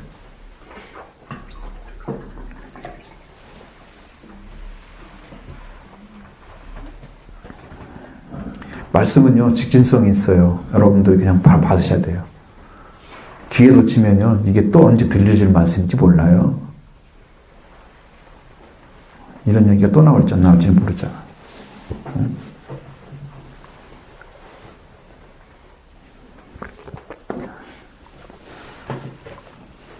여기는 뭐 십자가 정신 이러는데 이것 갖고는 안 돼요. 이런 내용 가지고는 안 돼요. 근데 여러분, 여기가 읽는 것은요, 아주 비교도 할 수 없을 정도로 조금 있고요. 여러분의 필요한 하나님께 주시는 것 지금 주는 거예요. 요 글자만 읽어갖고 뭐 하겠어요? 왜냐면 이분이 성령 받고 쓴 사람이라 내가 이를 존중하는 거지. 이분이 성령 받은 사람이에요. 그러니까, 그 목회했어요. 그런데 성도를 가르치는데 한 1,500명 모였어요. 그분들이. 근데 은혜 받은 사람이 많아요. 그 교회가. 그 청의장도 할 수 있는데 청의장 포기했어요, 양반이. 그리고 2년 전인가 몸이 너무 아파가지고 목회를 그만뒀어. 근데 책이 안 만들어질 거야. 그래서 내가 빨리 다니엘서 스가랴서를 사야 되는데 이러고만 있어 지금. 왜냐면 그걸 사야지 여러분 계시록을 공부할 때 그게 연결이 꼭 돼 있더라고. 내가 지금 열심히 이제 계시록을 보고 있지만 그거 해결 안 되는 점들이 너무 많아. 너무 많아. 그리고 막 이갔다 저러갔다 막 너무 복잡하고 이게 지금 여러분 설명하면 여러분도 왔다 갔다 해야 되니까 여러분도 헷갈려버렸죠. 이 직진성을 못 만들어내. 하나로 딱 통일시하고 쫙 가야 될 거 아니에요. 여기 지금 안 만들어지고 있어요. 그래서 계시록 강의는 굉장히 어려울 거다라는 생각해요. 여러분도 왔다 갔다 하면 내가 왔다 갔다 하면 같이 따라올 거 아니야. 그럼 이게 뭐야, 저건 뭐야, 이건 뭐야, 이거 어떻게 된 거야. 그러면서 이 말씀에 이거가 있고 이건 이거가 있지. 도대체 저 말씀 이 말씀과 어떤 연관성이 있지? 이런 이제 복잡한 수순들이 나올 거예요. 그러니까 존중하는데 여러분 이제 영광의 십자가 지고 가세요. 응? 주님이 이루셨으니까요. 이름을 받으시면 되죠. 뭐 두려울 거 없습니다. 받는 자를 하나님이 기뻐하십니다. 왜 그러냐면 그게 믿음으로 가서 여러분이 믿음으로 가서 여러분 안에 믿음이 딱 세워지면 성령이 그 믿음을 보고 일을 하시는 거예요. 그 말씀을 사용하셔서 여러분을 실제로 구원의 길로 인도하시는 말씀의 역사를 행하도록 성령이 사용하시기 때문에 받는 자가 복이 있는 거예요. 말씀을 받는 자. 그러니까 그대로 되기를 원합니다라고 그냥 고백하는 거예요. 난 그렇게 고백합니다. 주님 그대로 이루어주세요. 뭐 주님이 다 이뤘다고 하면 다 이룰 것이고 아니면 안 하는 거니까 그렇게 받으면 되고요. 자, 세 번째 3번 작은 3번은 우리를 동역자로 쓰기를 원하신다.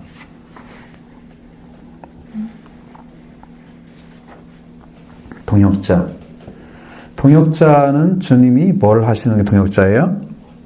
주님과 함께 일하는 사람이죠. 함께 사역을 하는 사람이에요. 사역이란 말은 우리말로 일반적인 언어는 일한다는 말이에요. 사역자 그러면 일하는 사람, 일꾼을 말하는 거예요. 말이 고상하게 보여지지 사실 한글로 따지면 일꾼이야. 사역자가 일하는 놈이야. 자자는 놈자자를 쓰잖아. 힘으로 열심히 일하는 놈이야. 사역자가 뭐 하는 건데. 자, 일꾼이야, 일꾼. 응?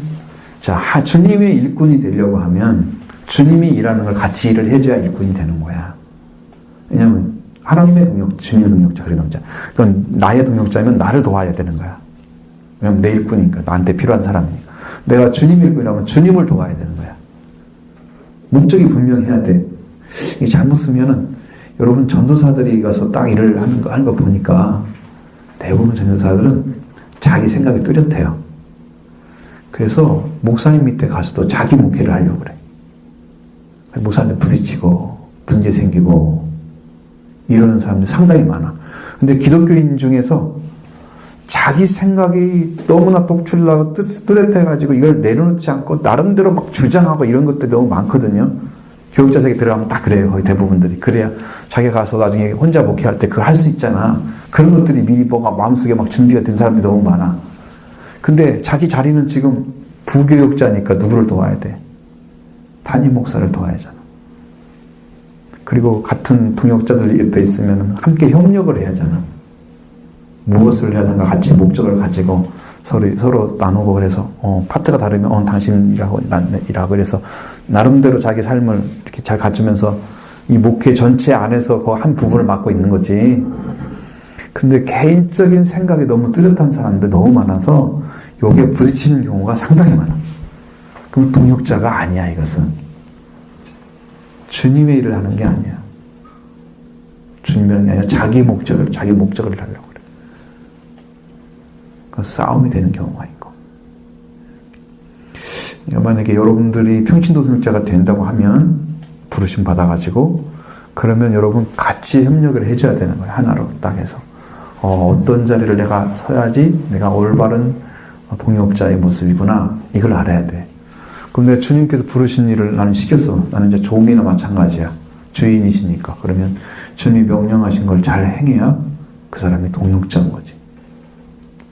주님이 이렇게 말씀하셨는데 아니 내 생각은 이래. 그거 자기 뜻 해봐. 그 종이 아니잖아. 그 사람들은 자기 생각대로 살아가는 사람들이기 때문에 주님이 오셔서 나중에 심판하시게 되면 이 사람의 심판은 무지 커요. 타격이 심해요. 알지 못하고 행한 자 적게 많지만 알고도 잘못 행한 사람들은 많이 맞게 된다고 그랬어요. 그래서 심각한 타격을 입게 되는 거예요. 그 사람은. 구원이 문제가 아니야. 그러니까 정밀하게 말씀으로 깨어진 상태의 자리로 들어와서 여러분 순종하는 자를 이것을 마음의 중심에 정확히 가지고 있어야 돼. 종의 의식. 예수님에 대한 종의 의식. 그래서 그분이 뭘 하라는데 나는 할 수 있어야 돼. 그래야지 그게 동역자가 될 수 있는 거예요. 그분이 원하시면.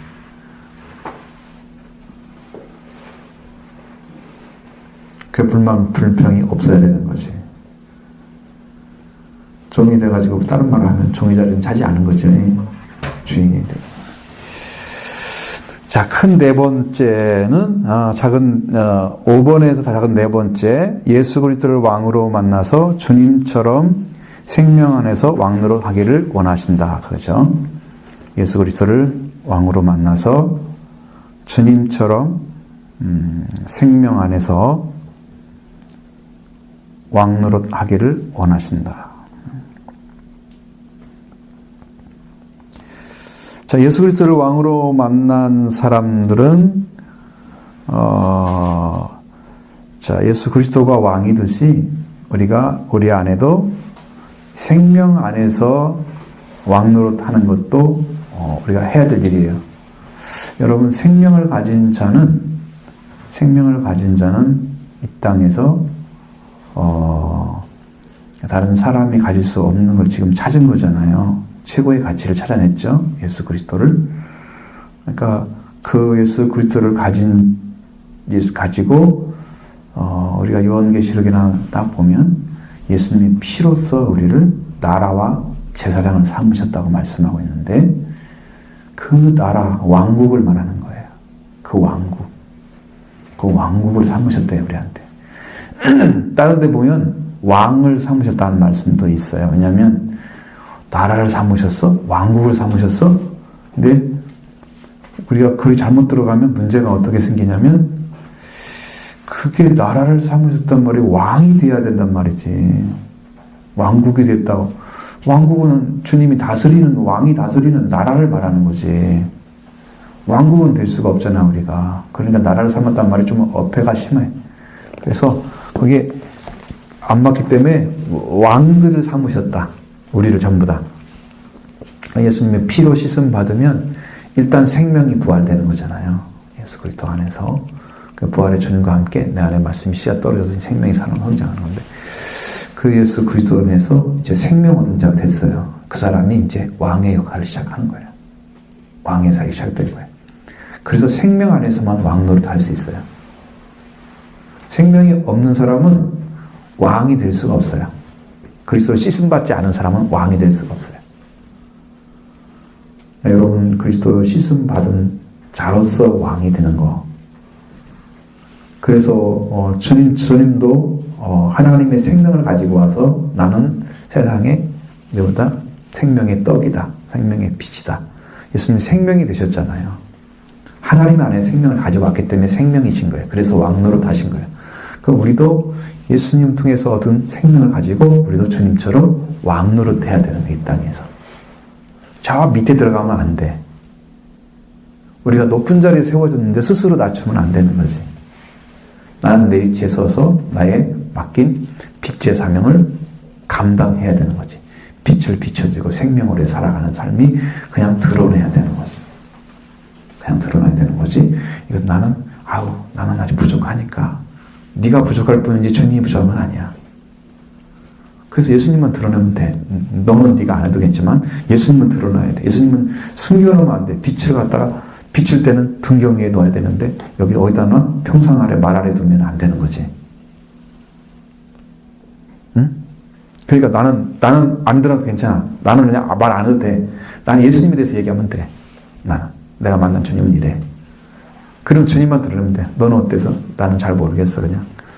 그래도 돼. 나 자신 안 들으면 돼. 주님 왕노릇 하시는 거예요. 왕인데 그냥 부하처럼 신하처럼 저 밑에 아니 거지처럼 놔두면 안 되지. 왕으로 드러나야 돼. 우리의 삶이. 그래서 생명이 왕노릇 하게 만들어라. 생명이. 응? 여러분의 믿어진 그 믿음이 주님으로 선포되게 만들어라 말이죠. 그러면 선포하란 말이죠. 왕노릇 하게 만들어야지. 왜 부하처럼 살아? 왜 아무것도 아닌 것처럼 주님을 무시해? 그러면 안 되지.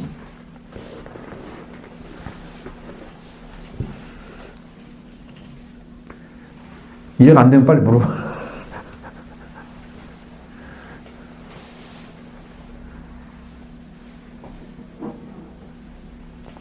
생명 없는 자는 절대로 왕이 될 수가 없어요. 선포가 되지 않아요. 내가 자신 있는 이유가 뭐야? 난 주님이 계시니까. 나는 얘기하면 돼. 주님이 함께 하셔서. 예수님만 들으면 되잖아. 난 자랑하지 않아. 그냥 주님만 말씀드리는 거예요. 주님은 이렇게 하셔. 나의 왕이시거든. 다스리는 분이시거든.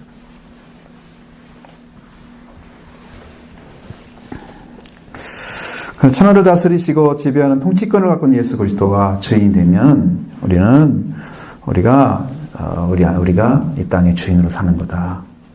왕은 주인이잖아요. 그렇죠? 우리가 예수 그리스도가 우리에게 생명을 찾아줬다고 하는 그것은 하나님의 자녀가 됐다는 것과 같은 의미예요.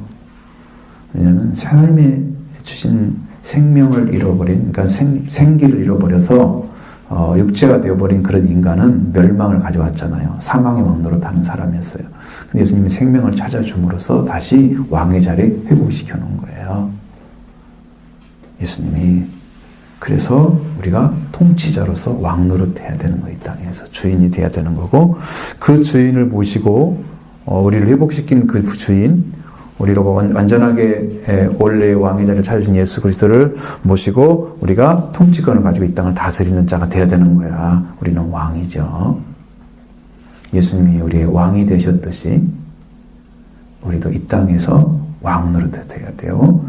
이 땅에서 왕의 자리를 찾아서 우리가 다스리며 살다가 주님의 영광의 나라에 들어가야 돼요.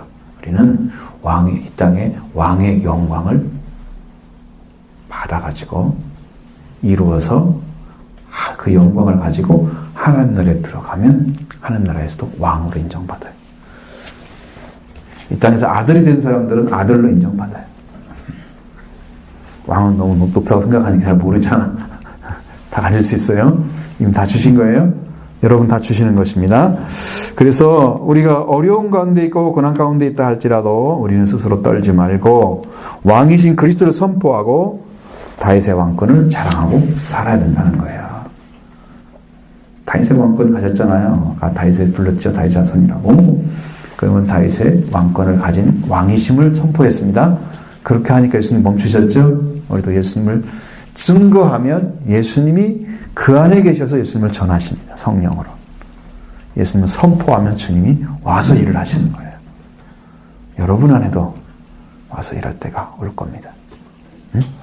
반드시 여러분을 다스리고 여러분을 왕으로 세워줄 거예요. 영광스러운 자가 됩니다. 자, 묵상을 위한 질문 3가지를. 묵상과 적용을 해주면 1번은 나는 은혜에 의한 사역을 하고 있는가? 공로를 계산하며 사역하고 있는가? 자, 사역이란 말 썼을 때, 자, 교회 생활, 아니면 가정, 아니면 어떤 여러분 삶이 있잖아요. 공동체 안에서 사는 삶이나, 어떤 직장의 삶이나, 이런 것들 다 합쳐가지고, 여러분은 은혜에 사역하고 있습니까? 아니면, 공로를 계산하며 내가 이만큼 하니까 이만큼 주겠지. 이렇게 계산하면서 삽니까? 어떤 겁니까? 여러분의 신앙의 초점은 어디에 맞춰져 있나요?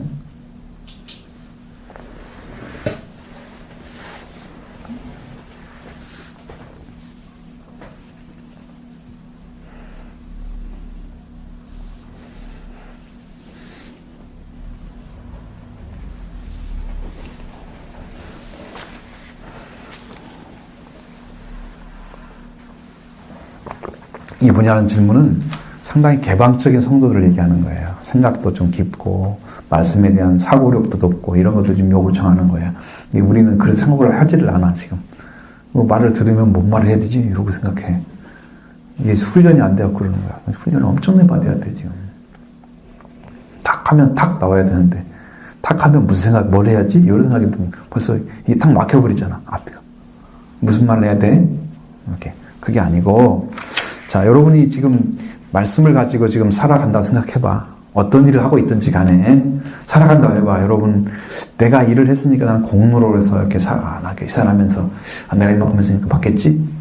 아니면 그냥 나는 아무것도 아니야. 나는 그냥 은혜로 들어온 거야. 그럼 이게 지금 한 달란트 받은 사람, 그 천국 비유잖아. 그거 포도원 거기 들어가는 그 비유잖아.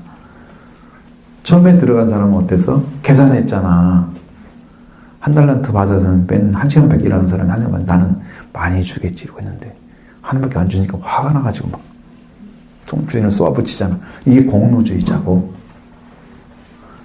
한 시간밖에 일하는데 한 대를 받은 사람은 이게 은혜주의자야. 그건 뭐야? 부름에 의해서만 간 거야. 주인이 한 시간만 일하라고 불렀어. 내가 상당하게 주겠다 약속했어. 그냥 받은 거야. 그게 은혜인 거야. 그럼 여러분이 주님 위해서 수고하고 그렇게 주님 위해서 했어도 나는 주님께 너무 수고했으니까 더 많이 받을 거야 이 생각 안 해. 은혜 받은 사람은 그 생각 안 해. 내가 내 형제를 위해서 수고했기 때문에 주님이 은혜 주시고 너무 감사하다. 자, 바울이 은혜를 받아 하나님 일을 했어. 나는 불가불 안 하면 나는 화를 당할까? 너무나 무서운 거야. 화를 당하면 난 버림받는 거거든. 그러니까 나는 불가불 할 수밖에 없는 일이야 이것은. 그렇게 했음에도 불구하고 바울이 했던 것 때문에 우리가 은혜를 받는 거잖아. 바울은 내가 많이 수고했으니까 더 많은 주겠지. 이것 말하지 않고 나에다 된 것은 하나님의 은혜다. 나는 그전에는 학대도 하고 박해도 했어. 교회를 못 살게 풀었어. 그런데도 나를 불쌍히 여기셔서 이 자리에 세운 거야. 하나님 나를 궁히 여긴 거다. 하나님 은혜다. 그렇게 생각했기 때문에 바울은 하늘에 큰 영광이 있을 거다. 이런 날 내가 믿음의 싸움을 싸우고 선한 싸움을 싸우고 믿음을 지켰으니까 후련 날을 위해서 의의 멸관이 예비되었을 거다. 그러니까 나는 그걸 받을 거다. 그는 나뿐만 아니라 그 은혜를 받는 모든 자에게 줄 거다. 약속해놨어. 그러니까 모든 자에게 똑같이 주기를 원하시는 거야. 내 수고를 조금도 드러내지 않는 거야. 바울했잖아. 그러면 이게 한 달란트 한 데나리온 받은 자 중에 어떤 사람일까? 은혜로 산 사람이지. 나는 받을 수가 없는데 받은 사람이야. 그럼 여러분 집에서는 어떻게 살고 있어? 회사에서는 어떻게 하고 있어? 적용하기가 굉장히 복잡하긴 하죠. 그렇죠. 은혜로 살아야죠. 은혜로 살아야 됩니다. 그냥 주셨으니까. 그 고백이 나와야 됩니다. 그냥 주셨으니까 내가 아버지께 감사하고 하는 거죠. 계산하고 하는 거 아니죠. 자, 두 번째. 주님은 3번씩이나 순환 예고를 하셨습니다. 내 앞길에 형통함이 아니고 고난을 기다리고 있다는 거. 그 사실을 미리 안다면 이 어떤 마음으로 이 길을 걸어가야 되겠습니까? 여러분의 앞길에 고난이 있다는 걸 알고 있어. 주님은 그걸 알고 있어서 3번이나 얘기했어. 나 이렇게 당하고 이방에 넘겨주고 침뱉음 받고 조롱당하고 채찍질 맞고 나중에 십자가에 못 박아 죽을 거야. 그 다음에 3일 만에 살아날 거야. 이야기를 계속 하시는 거야. 자기 운명을 얘기를 해주는 거야. 그러면 주님의 마음은 어떤 마음을 가지고 있어야 되는가? 그럼 여러분은 어떤 생각을 하고 살아야 맞는다고 생각해? 그런 일이 여러분 앞에 있다고 하면 어떻게 될 것 같아요?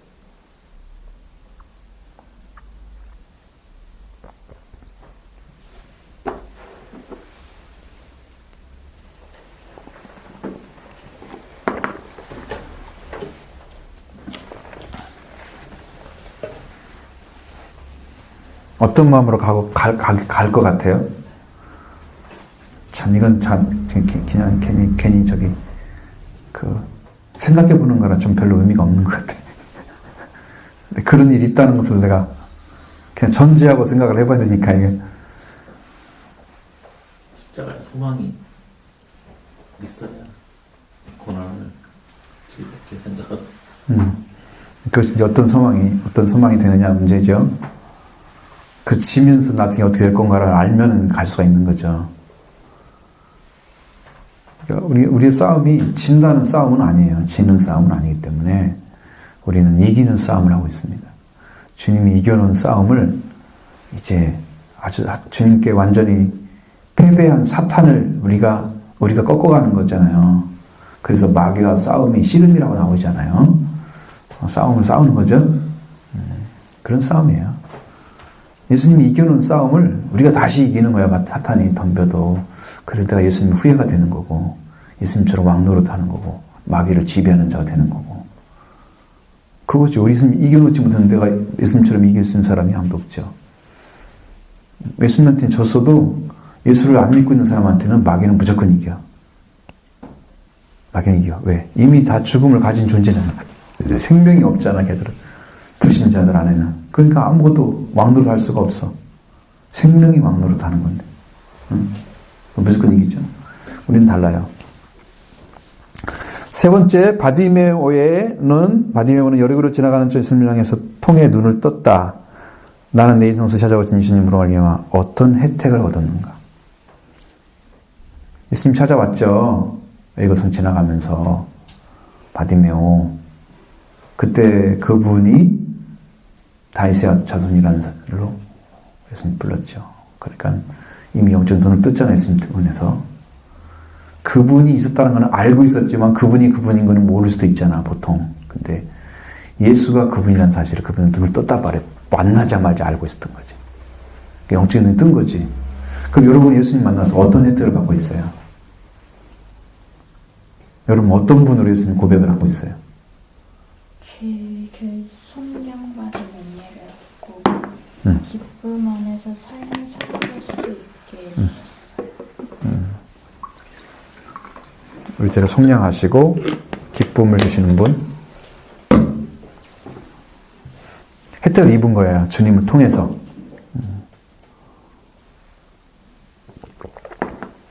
여러분도 한번 고백해 보세요. 한 분 한 분 다.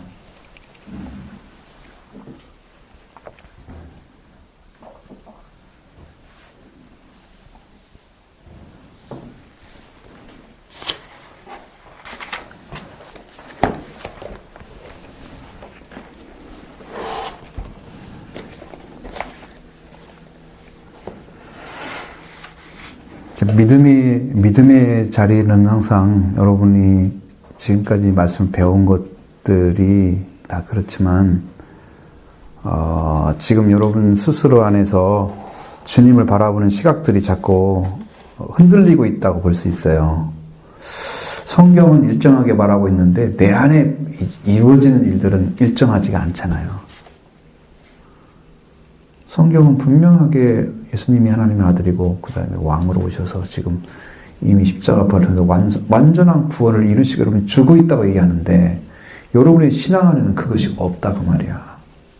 성경은 똑같이 얘기하고 있는데 지금도 다 주고 있다. 왜 그것이 영접이 되어서 이게 왜 안 이루어지냐 그 말이지. 영접하시면 이루어지는 거예요. 영접이 제대로 안 됐기 때문에 안 이루어지는 거죠. 주님을 받아들일 때 여러분이 긍정적으로, 그런데 이제 생각이 났어요, 그건. 여러분이 예수님의 말씀 100% 긍정할 수 있으면 여러분은 구원을 받을 수 있습니다. 내 생각이 아니고, 내 생각 때문에 막히거나, 안 믿어지거나, 잘못된 이해를 하는 그런 것이 사라져버리고, 주님의 말씀은 무조건 100% 믿어지고 받아들이는 사람들은 구원을 받을 수 있습니다. 그게 자기를 부인한 상태예요. 그것이.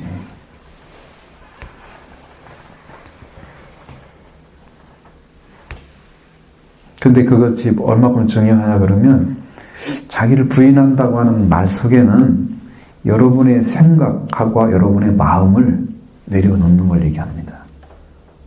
그게 부인하는 거예요. 여러분 생각들 많잖아요. 잡스러운 생각들. 인간적인 생각이겠죠.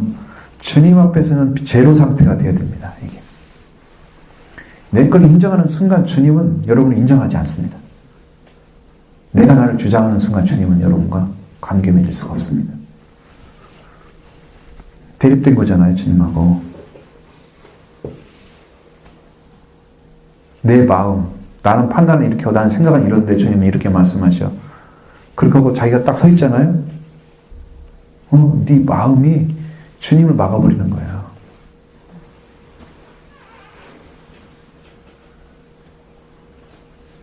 그래서 관계가 안 맺어지는 거예요. 그러니까 여러분 그걸 내려놓는 훈련이 뭘로 할 수 있겠어요? 어떻게 해야 내가 내려질까요?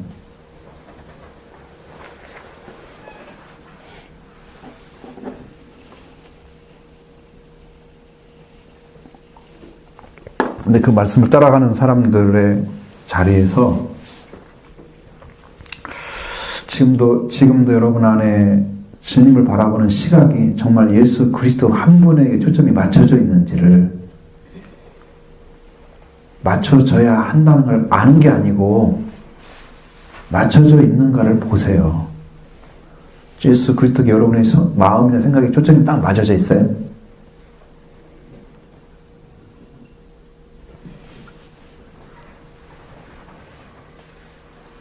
그걸 찾아내야 돼요, 여러분들이. 그래야 구원을 요청하게 돼요. 그분만이 죄를 사할 수 있는 권세를 가지신 분이라는 사실을 인정하게 돼요. 그래서 주님이 오셔서 여러분 삶을 주실 수 있어요. 그것을 찾아내지 않으면 못 들어간다니까, 지금까지 믿는 것들이. 그분한테 초점이 안 맞아져가지고. 여러분, 이렇게 돋보기를 가지고 햇빛을 이렇게 쭉 해서 올라갔을 때 초점이 좀 많이 맞춰질 때 열이 딱 가해서 딱 불을 일으킬 수 있잖아요. 그렇게 돼야 돼요. 여러분 생각이 정확히 모아져서 하나로 딱 들어가야 돼요. 근데 예수 그리스도가 아니란 말이에요. 여러분 빨리 맞추셔야 돼. 이건 이렇게 흐리무통하게 계속 있으면 여러분 아무것도 못해. 그것만 안다고 맞추는 게 그게 그런 거야? 그것만 안다고 되는 게 아니라니까. 지금 맞추시라니까. 지금 예수 그리스도께 맞추시라니까. 초점을.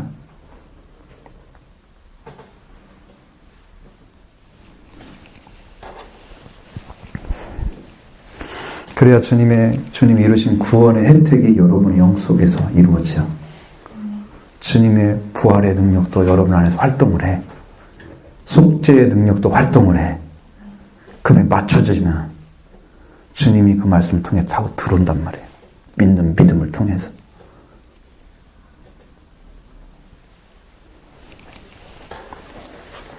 이게 어린이도 아니라 때릴 수도 없고 그냥 한데 쥐어 박아야 되는데, 응? 말 한마디도 않고 이러고 앉았으면 어떻게 하자는 거야 지금?